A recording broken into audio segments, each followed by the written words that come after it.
শুভতোষ, কি অবস্থা এখন? এসআইআর এর নাম বাদে প্রতিবাদে গতকাল মালদায় বিভিন্ন জায়গায় বিক্ষোভ আমরা দেখেছি এবং কালিয়াচকের বিডিও অফিসে তো নজিরবিহীন বিক্ষোভ আমরা দেখেছি। হ্যাঁ, একদমই তাই। মালদা জেলা জুড়েই এই বিক্ষোভ চলছিল।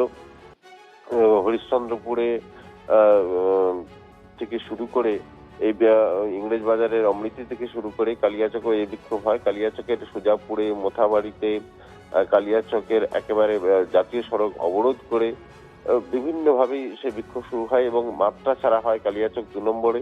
সেখানে 7 জন জুডিশিয়াল ম্যাজিস্ট্রেট, যার মধ্যে মহিলারাও রয়েছিলেন, তাদেরকে আটক করে রাখা হয়। 8 থেকে 9 ঘন্টা তাদেরকে আটক করে রাখা হয় এবং ক্ষোভ ওঠে যে পুলিশের ভূমিকা নিয়ে।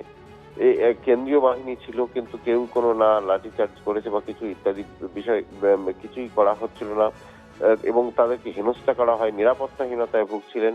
এরই মধ্যে কিন্তু বিক্ষোভ চরম আকার নেয়, তাণ্ডব শুরু করে দেওয়া হয়। রাস্তার অবরোধ করে দিয়ে অবশেষে রাত 12:30 নাগাদ, 12:18 বা 12:20 নাগাদ তারপরে তাদেরকে উদ্ধার করা হয়। কেন্দ্রীয় বাহিনী এসকর্ট করে তাদেরকে উদ্ধার করে নিয়ে যায়, কিন্তু এলাকাতে ধন্যবাদ এখনো শুভতোষ। উত্তেজনা রয়েছে।